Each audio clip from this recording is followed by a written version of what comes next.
അസ്സലാമലൈക്കും, welcome to Asnas kitchen. ഇന്നൊരു കുഞ്ഞു വീഡിയോ ആയിട്ടാണ് വന്നിട്ടുള്ളത് കേട്ടോ. ഞാനൊരു സ്ഥലം വരെ പോയിരുന്നു. ഇവിടെ മലപ്പുറത്ത് തന്നെ പുത്തനത്താണി എന്ന് പറയുന്ന സ്ഥലത്ത്. ഇങ്ങനത്തെ ഒരു സ്ഥലമുള്ളത് ആർക്കെങ്കിലും അറിയോ? നല്ല ഭംഗിയുണ്ട്. വരിക്കാശ്ശേരി മനയുടെ അതുപോലെ ഉണ്ടാക്കിയതാണെന്നാണ് പറഞ്ഞത് കേട്ടോ. അത്രയ്ക്ക് ഭംഗിയുണ്ട്. അതുപോലെ ക്രിയേറ്റ് ചെയ്തത് നല്ല ഭംഗിയുള്ള സ്ഥലം. അതുപോലെ തന്നെയാണ് ഉൾവശവും പുറവും ഒക്കെ. നമുക്ക് കാണാനും ഒരുപാടുണ്ട് കേട്ടോ. ഇവിടെ പുറത്ത് ഒരുപാട് വണ്ടികൾ, പഴയ കാലത്തെ വണ്ടികൾ. ഇതിൻ്റെ മുകളിൽ ദർബാർ ഹാൾ ഉണ്ടായിരുന്നു. അപ്പോൾ ഇതൊക്കെ ഒന്ന് ഞാൻ കണ്ടപ്പോൾ നിങ്ങൾക്കൊന്ന് കാണിച്ചു തരാമെന്ന് വിചാരിച്ചിട്ടോ. നല്ലൊരു ഭംഗിയുള്ള സ്ഥലം. ഫോട്ടോസും വീഡിയോസൊക്കെ എടുക്കാനും കൂടാനും. ഞങ്ങൾ ഇന്നൊരു റോസ് ബ്രാൻഡിൻ്റെ ഒരു മീറ്റപ്പിന് പോയതായിരുന്നു കേട്ടോ. അപ്പോൾ അതിൻ്റെ ചെറിയ കുഞ്ഞു വീഡിയോ റീൽസൊക്കെ നിങ്ങൾ കണ്ടിട്ടുണ്ടാവും എൻ്റെ വീഡിയോയിൽ. അപ്പം അതൊക്കെ അതിനു വേണ്ടി പോയപ്പോൾ ഇതുപോലെ നിങ്ങൾക്കിത് കാണിച്ചു തരാമെന്ന് വിചാരിച്ചു. നല്ല ഭംഗിയുള്ള സ്ഥലം കേട്ടോ. അപ്പം ഞാനും ഷൈലയും മായ്മനത്തെയും ഋഷിതത്തെയൊക്കെ നെതറത്തെയൊക്കെയാണ് ഒരുമിച്ച് കൂടിയത് കേട്ടോ. അതുപോലെ നസീമത്തുണ്ടായിരുന്നു. അപ്പോൾ ഞാനും ഷൈലയൊക്കെ ഞാനിലേക്ക് ഇരുന്നില്ല. ഒരുപാട് ഫോട്ടോയും വീഡിയോസൊക്കെ എടുത്തു. അപ്പോൾ ഒരുപാട് എന്താ പറയുക മെമ്മറീസ് ആയിട്ട് നമുക്ക് വെക്കാമല്ലോ വിചാരിച്ചിട്ട് യൂട്യൂബിൽ അപ്ലോഡ് ചെയ്യാം. അങ്ങനെ ഫോട്ടോസൊക്കെ എടുത്തിരുന്നു കേട്ടോ. എനിക്ക് ഭയങ്കര സന്തോഷമായി. ഒരുപാട് നാളായി ഞങ്ങൾ കൂടണം എന്ന് പറയുന്നത്. ഇവിടെ ആയപ്പോൾ അതിലും അടിപൊളിയായിരുന്നു കേട്ടോ. ഇവിടെ ഒരു കുളമൊക്കെ ഉണ്ട്. അത് നല്ല ഭംഗിയുള്ള സ്ഥലം. അതുപോലെ കുതിരയൊക്കെ എന്നെ കെട്ടാൻ അങ്ങനത്തെ സ്ഥലങ്ങൾ എനിക്ക് ശരിക്കും പറഞ്ഞു തരാൻ അറിയില്ല കേട്ടോ. അത്രയ്ക്ക് ഭംഗിയുള്ള ഓരോ പഴയ കാലത്തുള്ള പാത്രങ്ങൾ, പഴയ പാടത്തുനിന്ന് വെള്ളം ഇങ്ങോട്ട് ഇതാക്കണം, അങ്ങനത്തെ ഓരോരോ സാധനങ്ങളൊക്കെ ഉണ്ട് കേട്ടോ. അപ്പോൾ ഇതാണ് ഈ ഓണറിൻ്റെ വീട്. അതും അതുപോലെ തന്നെയാണ്, ഇങ്ങനെ കല്ലിൽ തന്നെയായിരുന്നു കേട്ടോ. അതിനുള്ളിലേക്ക് നമ്മൾ പോയിട്ടില്ല. നമ്മൾ പുറത്തുള്ള വ്യൂസും ഇതൊക്കെ കണ്ടിട്ടാണ് അവിടെ ഇരുന്നൊക്കെ ചെയ്തു കേട്ടോ. ഈ ഒരു കരിങ്കല്ല് വെച്ചിട്ടുള്ള ഒരു ഇതൊക്കെ നടപ്പാതയ്ക്ക് എന്ത് ഭംഗിയാണെന്നറിയോ. അതുപോലെ തന്നെയാണ് ഈ പുറത്തുള്ള ഈ ഒരു വ്യൂ ഇങ്ങനെ ഇരിക്കാനുള്ളത്. അതുപോലെ തന്നെയാണ് അതിൻ്റെ അപ്പുറത്തായിട്ടൊക്കെ കല്ലുകൊണ്ടും മരക്കുറ്റി കൊണ്ടും ഒക്കെ ഇരിക്കാനൊക്കെ ഒരുപാട് സ്ഥലങ്ങളുണ്ട്. അപ്പം നമ്മൾ ഒരുമിച്ച് കൂടുമ്പോൾ നമുക്ക് ഒരുപാട് നല്ല സ്ഥലത്ത് നല്ല സന്തോഷത്തോടെ ഇരിക്കാൻ പറ്റുക. അങ്ങനെ ഒരു ഓപ്പർച്യൂണിറ്റി കിട്ടിയല്ലോ, ഭയങ്കര സന്തോഷം കേട്ടോ. അപ്പോൾ അത് മൈമുൻതാബിനോട് ആദ്യമേ പറയാൻ താങ്ക്സ്, വീഡിയോയിലൂടെ ഇങ്ങനത്തെ ഒരു ഓപ്പർച്യൂണിറ്റി തന്നതിനൊക്കെ. നമ്മൾ ഇങ്ങനെ കൂടണമെന്ന് പറഞ്ഞപ്പോൾ ഈ ഒരു സ്ഥലത്ത് നമ്മൾ ഒരുപാട് സമയം നമുക്ക് കിട്ടി. ഒരു ബുദ്ധിമുട്ടോ കാര്യങ്ങളോ ഒന്നും ഉണ്ടായിട്ടില്ല. അതുപോലെ തന്നെ നേരത്തെ ബിരിയാണിയൊക്കെ വെച്ച് കൊണ്ടുവന്നിരുന്നു, അതൊക്കെ കഴിച്ചു. അപ്പോൾ നല്ല സന്തോഷമായിട്ടാണ് പിന്നെ മടങ്ങിയത്.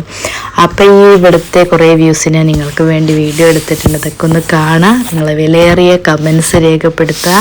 അപ്പോൾ വീണ്ടും പുതിയ വീഡിയോസായിട്ടൊക്കെ ഞാൻ നിങ്ങളുടെ മുന്നിലേക്ക് വരാൻ തുടങ്ങുകയാണ്. ഒരുപാട് നാളത്തെ ഗ്യാപ്പിന് ശേഷം. പിന്നെ ഞാൻ നേരത്തെ കാണിച്ചു തന്ന കുളം ഉണ്ടല്ലോ, അതും കൂടി കാണിക്കട്ടെ. നല്ല ഭംഗിയുള്ള കുളം, അതും നല്ല വെള്ളവും ഒരുപാട് മീനുകളൊക്കെ. അപ്പം എനിക്ക് ഇതൊക്കെ കാണുമ്പോൾ ഭയങ്കര സന്തോഷമാട്ടോ. ഇങ്ങനെ അതൊക്കെ അപ്പോൾ നിങ്ങളിതൊക്കെ കാണാം. അതുപോലെ തന്നെ വീണ്ടും പുതിയ വീഡിയോസായിട്ട് ഞാൻ വരും. അതുവരെ ബൈ. അപ്പോൾ നിങ്ങൾ ഫുള്ള് കണ്ടിട്ട് നിങ്ങളുടെ കമൻസൊക്കെ രേഖപ്പെടുത്താൻ മറക്കരുത്.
ഇതാണ് ഫൈസൽക്ക, അവർ ഉസ്മാനിൻ്റെ ടീമിലുള്ള ആളാണ്.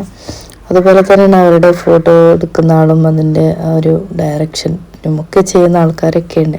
അപ്പം അടിപൊളി ഒരു ബിരിയാണിയൊക്കെ കഴിച്ച് ഞാൻ നേരത്തെ പറഞ്ഞ പോലെയൊക്കെ ആസ്വദിച്ചും അതിൻ്റെ റീൽസും കാര്യങ്ങളും ഞങ്ങൾ ഒരുമിച്ച് പാട്ട് പാടിയും അങ്ങനെ ഒരുപാട് സന്തോഷത്തിൻ്റെ നിമിഷങ്ങളുമായിട്ടാണ് അന്നത്തെ ദിവസം ഞങ്ങളന്ന് വൈൻഡപ്പ് ചെയ്തത്. അപ്പോൾ ഒരുപാട് സന്തോഷം ഒരുപാട് നന്ദിയൊക്കെ ഉണ്ട്. അങ്ങനെ ഒരുപാട് ഫോട്ടോസൊക്കെ എടുത്തിട്ടൊക്കെ ആഡ് ചെയ്തിട്ടുണ്ട്. അപ്പോൾ വീണ്ടും വരാം. ബൈ.